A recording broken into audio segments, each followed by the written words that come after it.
Oh, alaika sallallahu, oh Muhammad, salam kemuliaan bagimu.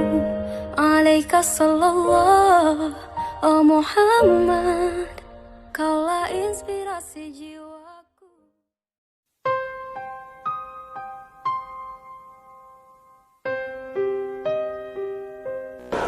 Saya mau tanya tentang ruqyah. Saya sudah ngikuti ruqyah 4 kali, tapi sampai sekarang belum bisa keluar juga jinnya.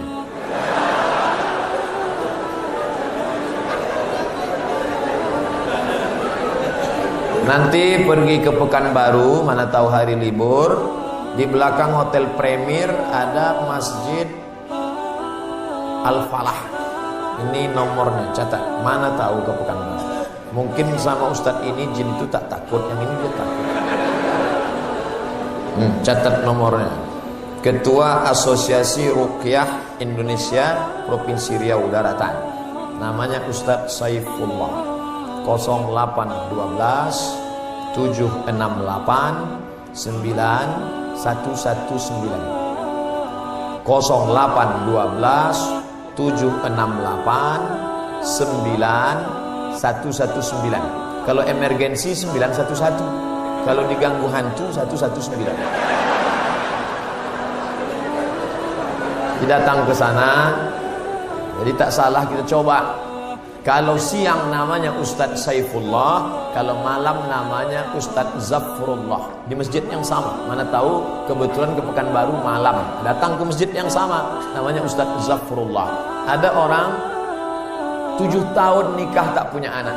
Di ruqyah sama Ustadz Zafrullah punya anak. Pas ditanya kenapa, rupanya ada jin yang menghalangi pertemuan antara sperma dengan sel telur. Dihalanginya, sehingga tak jumpa. Jangan. Dibacakan usul.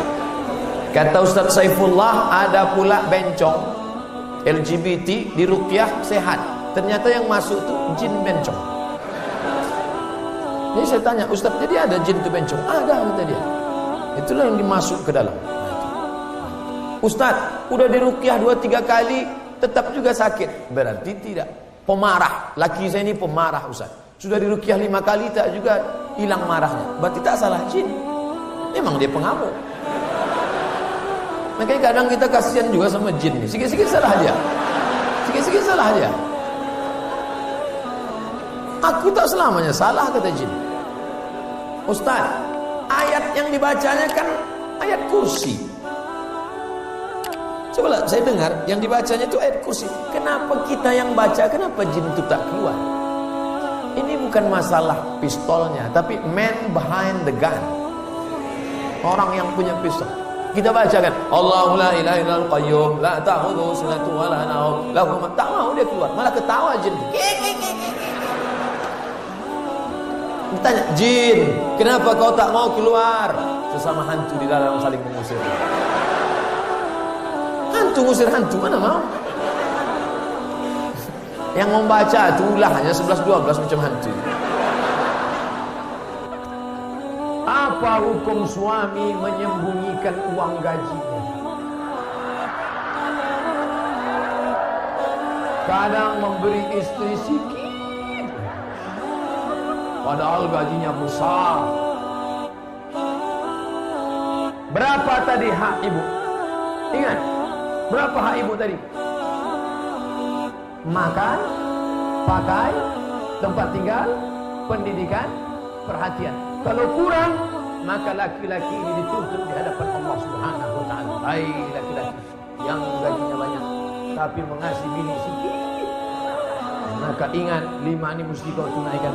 Alhamdulillah Ustaz Somad, dulu selama ini abang itu cuma 100.000 dari gajinya. Setelah mendengar ceramah Ustaz tadi malam, bertambah berapa? 100.000. Tambahlah. Nabi sedang duduk. Nabi duduk-duduk di bukit Sofa. Datang seorang perempuan namanya Hindun. Apa kata dia? Ya Rasulullah, inna Aba Sufyan rajulun syahih.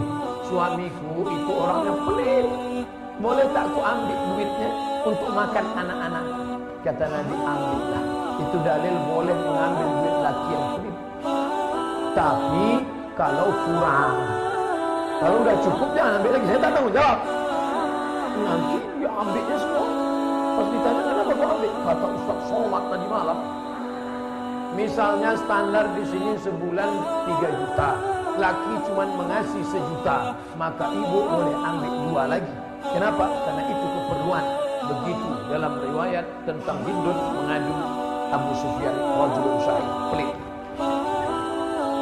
Saya ingin bertanya Ustaz, bagaimana Islam memandang seorang yang mengagumi, mencintai pasangan orang lain?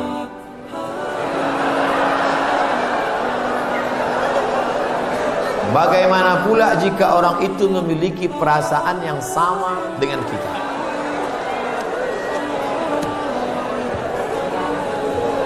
Hidup ini ada pilihan, ada keterpaksaan. Hidup ini ada pilihan, ada keterpaksaan. Saya mau ceramah antara duduk dan berdiri. Pilihan atau keterpaksaan? Pilihan. Ustaz mau duduk atau berdiri? Saya pilih berdiri. Kenapa Ustaz pilih berdiri? Menunjukkan bahwa saya masih muda, masih sehat. Antara minum atau tidak minum. Pilihan atau keterpaksaan? Pilihan.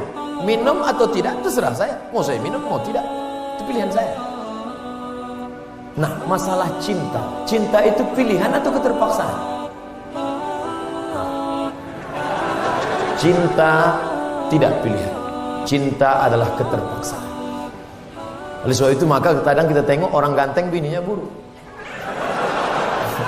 Kenapa? Terpaksa. Cinta tak bisa memilih. Ketika dia rasional, dia tidak cinta. Maka ketika kita senang dengan orang, kadang kita pun tak tahu alasannya. Kenapa kita tiba-tiba senang dengan orang? Nah, cinta tidak bisa memilih. Ketika kita suka dengan orang, apakah kita berdosa? Tidak. Karena rasa itu ada tumbuh di dalam. Suka tidak berdosa. Ketika dia berubah menjadi action, baru berdosa. Suka kita dengan orang, tak dosa. Tapi ketika kita dekati, minta nomor HP-nya, baru dosa. Lalu cinta itu apa? Cinta kepada anak gadis orang belum menikah, kita bisa nikahi dia. Yang jadi masalah bagaimana kalau cinta sama bini orang? Oleh sebab itu maka rasa itu mesti dibuang, karena dia adalah bagian dari ujian. Ujian. Jangan dipeturutkan. Dipeturutkan, didekati, apalagi sekantor. Witing trisno jalaran suko kulino. Kita tumbuh hanya sering kena. Berawal dari 6. Pertama, nazratun, pandangan. Setelah lama memandang, fabtisamun, senyum. Setelah senyum, fasalamun, selamat pagi, good morning. Setelah salam, fakalamun, kerja di mana? Di BP, sekantor ya. Setelah fakalamun, famau'idun, janjian. Bisa ketemu kita nanti siang? Oke. Sukanya makan apa? Ayam panggang. Sana kalau gitu, iya. Faliqaun, pertemuan. Setelah pertemuan, bekerjalah setan, lalu kemudian makan bersama, makan siang. Apa kata orang Inggris? No free lunch. Tak ada makan siang yang gratis. Akhirnya terjadilah apa yang terjadi. Maka kalau ada bibit-bibit itu terasa di dalam, tekanlah dia, jangan lagi pandang, jangan diperturutkan. Itulah nilai jihad. Bukan jihad berdarah-darah melawan Belanda, tapi jihad hawa nafsu yang justru jauh lebih besar. Melawan meriam Belanda banyak orang tahan, meriam Belina payah. Bagaimana hukum kita sholat berjamaah di suatu lapangan, terus sopnya putus-putus? Mohon penjelasannya Pak Ustaz. Sawu suku, luruskan sop. Wa inna tasbiyatas sufu min tamamis sholat. Lurusnya sop bagian dari kesempurnaan. Sholatnya sah, tapi kurang sempurna. Sholat tadi berjamaah di sini sah, tapi kalau putus-putus kurang sempurna. Imam, luruskan dulu tengok. Saya sholat di Masjid Istiqomah di Bengkalis. Apa kata imam? Luruskan sholat, matikan HP.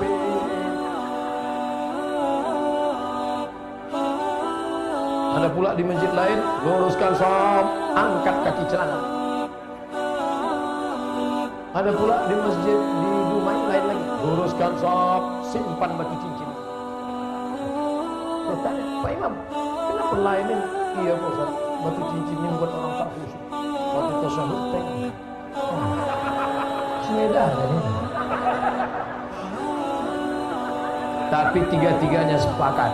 bahwa luruskan sok.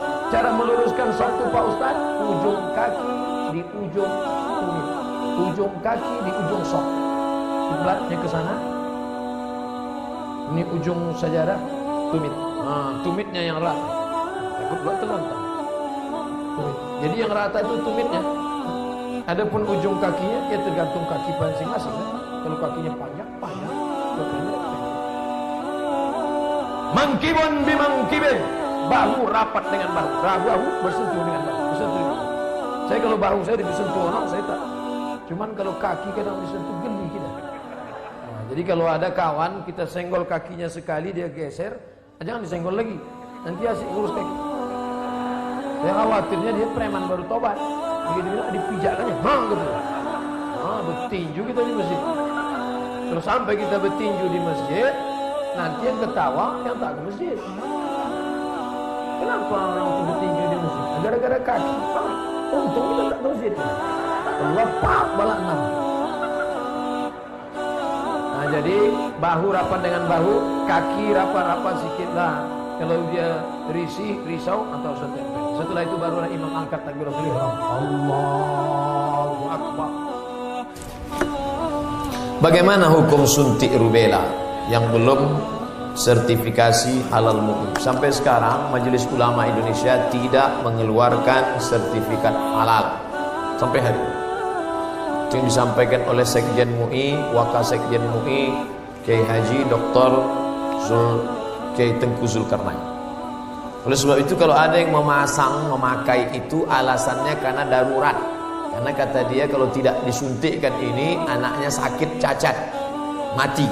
Kita kalau dipilih antara dua, mati atau makan babi, pilih mana? Makan babi. Tak boleh pilih mati.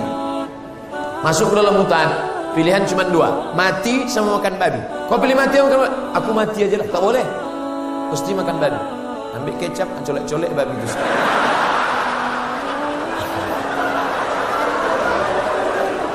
Boleh pilih mati. Nah, jadi kalau bapak ibu takut anak itu cacat, sakit, dipakainya hukum darurat itu. Ustadz Somad, saya tanya emak saya ini orang kampung. Mak, aku dulu waktu kecil ada disuntik cacar, suntik ini enggak. Kau dari kecil tak pernah disuntik. Asal datang dokter puskesmas, kularikan kau ke hutan. Sampai sekarang saya hidup, tak ada sakit. Pernah ada trapel ngajak saya umroh. Ustadz, kapan Ustadz ada kosong mau suntik? Kalau kalian mau berangkat, berangkat. Tapi aku terus terang tak bisa suntik. Kalau tak dapat visa Pak Ustadz, saya tak berangkat. Sampai hari H saya tak suntik. Tak bagaimana ceritanya mereka dapat visa, berangkat. Katanya kalau tak suntik, sakit, mati. Tak mati. Tapi ini tak bisa jadi hukum. Saya tak mati, yang mendoakan saya banyak. Nah, sebanyak ini mendoakan. Mana ngumpan kuman-kuman virus-virus? Pak Ustaz, berdosa tak kita memarahi ibu? Alasannya ibu keluar rumah tak menggunakan hijab. Oh, tak boleh nak. Mentang-mentang kau sudah pengajian, lalu kau panggil emakmu, mak sini sebentar. Assalamualaikum warahmatullah. Neraka jahanam. Wa in jahadaka ala an tusyrika bima laysa laka bihi ilmun. Kalau emak bapakmu memaksamu untuk mempersekutukan aku, fala tuti'huma, jangan kau patuhi dia, tapi untuk melawan tetap tak boleh. Wa sahibhuma fid dunya ma'rufa, tetaplah bergaul dengan baik. Jangan kalian yang menasihati dia. Datangi Pak Wali, datangi Pak Bupati, datangi Pak Wabuk. Pak, bisa tak Bapak nasihati emak saya? Mak saya ini takut sama bapak. Panggil Pak Bupati, Bu, sini. Ibu kenapa tak juga begitu? Iya Pak, insya Allah sini. Itu jadi mulutnya mulut mereka, pesannya dari kita. Jangan kita ngomong. Kita sebagai anak tidak pernah besar di hadapan orang tua. Saya Abdul Somad LCMA, penceramah, tapi di depan mak saya, malah kau udah kecil. Ibu tak pernah melihat anaknya itu besar. Anak itu tetaplah anak kecil yang dulu dia gendong-gendong. Maka pakai lidah orang lain. Cari tokoh-tokoh adat, tokoh lembaga adat Melayu, nenek mama, tokoh masyarakat. Datuk, Bisa tak Datuk nasihati? Nenek, bisa tak nasihati masih belum jilbab? Aku minta jilbab.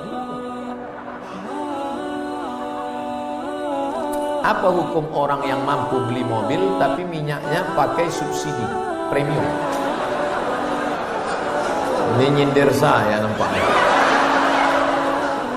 Janganlah main sindir-sindir. Kalau mau turun saya baru tanya langsung. Berat jawabnya. Kita bandingkan dengan negara lain, bagaimana harga minyak, bagaimana hebatnya negeri kita, gemah ripah, loh jenawi, tongkat dan batu jadi tanaman, untayan zamrud, katulistiwa di bawah minyak, di atas minyak. Bagaimana nasib saudara kita di Anambas yang begitu kaya dan hebat, tapi 24 jam saya di sana, HP saya tak berbunyi sama sekali. Ini kan luar biasa. Oleh sebab itu pengaturan minyak, subsidi segala macam, mudah-mudahan ke depan pemerintah lebih baik insyaAllah. Ini hak kita, kita sebagai warga negara. Mestinya kita ini, kalau dilihatlah minyak kita dengan gas kita, dengan batu bara kita, dengan negeri terkaya di dunia, tak ada apa-apanya Brunei Darussalam. Ustaz, apa hukumnya membawa HP ke toilet? Misalnya main game.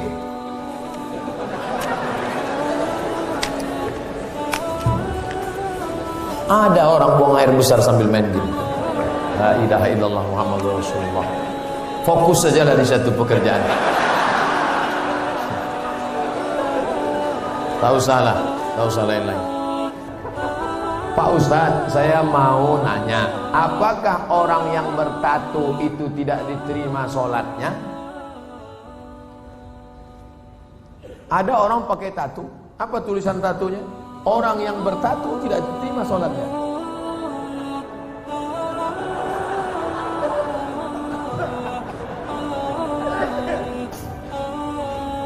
Tato adalah kahal. Kahal adalah celah yang dimasukkan ke dalam kulit dengan cara dilobangi, dimasukkan kahal. Itu tato zaman jadul. Tato zaman sekarang, tato listrik, tato macam-macam jadi bang. Mantap, waktu masih muda tegak, gambar tatonya ular kobra. Setelah tua kena diabetes, kurut aja cacing pita.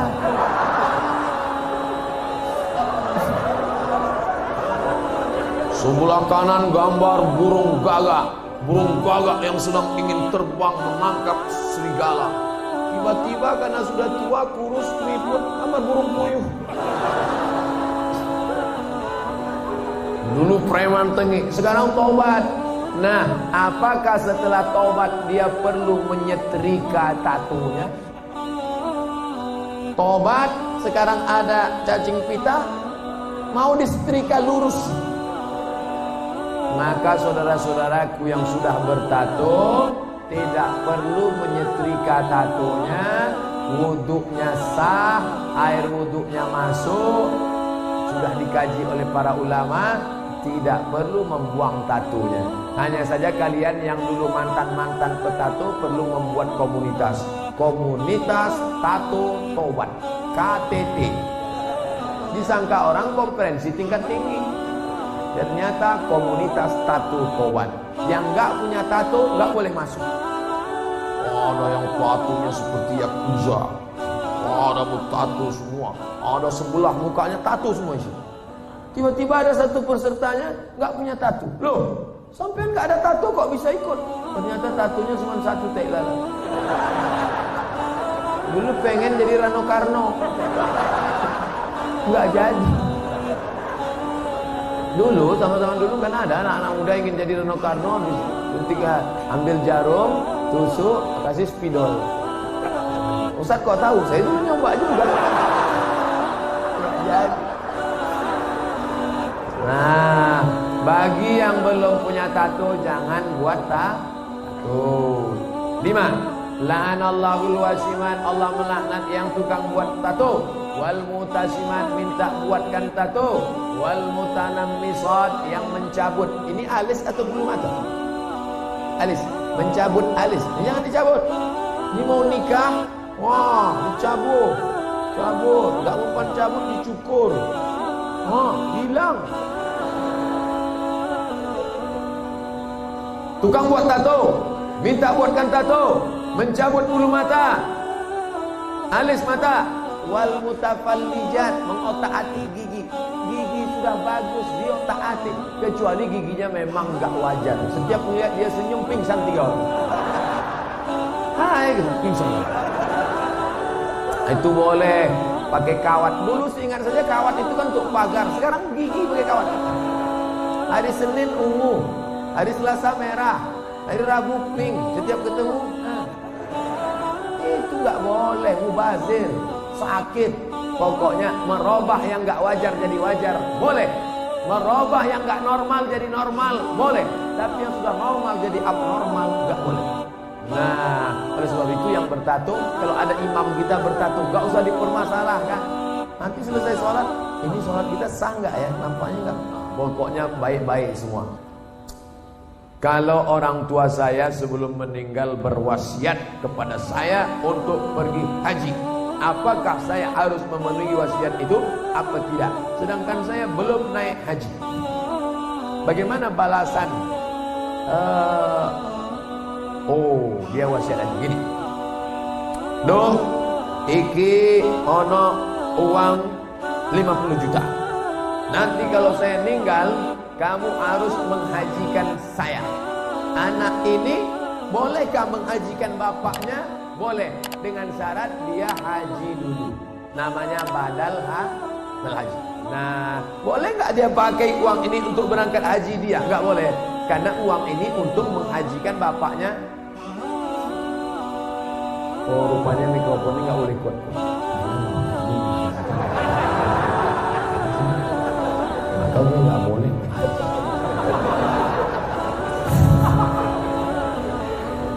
Jadi dia harus haji dulu, baru dia bisa menghajikan bapaknya. Dalilnya mana? Labbaik Allahumma syukruma, labbaik Allahumma syukruma. Aku menghajikan syukruma, aku menghajikan syukruma. Sampean kenes dulu. Come here for a moment. Sini sebentar. Kamu tadi menghajikan siapa? Menghajikan syukruma. Syukruma itu siapa? Syukruma. Aku menghajikan syukruma. Sampean wis haji apa orang? Urung.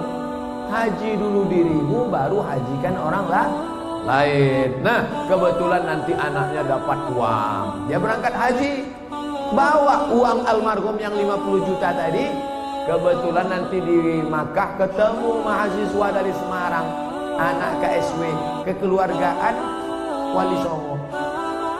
Di Mesir, kalau anak Jawa Tengah itu nama persatuannya KSW, kekeluargaan mahasiswa Wali Songo. Kalau kami anak Riau namanya KSMR, kelompok studi mahasiswa Riau. Ustaz kok tahu? Kami dulu tetangga di Kairo. Kami di atas anak Riau, di bawah anak KSW, kawan akrab. Nah, tanya dia, sampean dari mana? Dari Kairo, sedang haji ya? Iya, rumahnya di mana? Di Semarang. Oh, ketepatan, saya mau membadalkan haji bapak saya. Lihat dulu mana KTP-nya, betulkah belajar dari Al-Azhar? Jangan sampai ngaku-ngaku bohong. Lalu kemudian serahkan. Ini badal haji untuk bapak saya.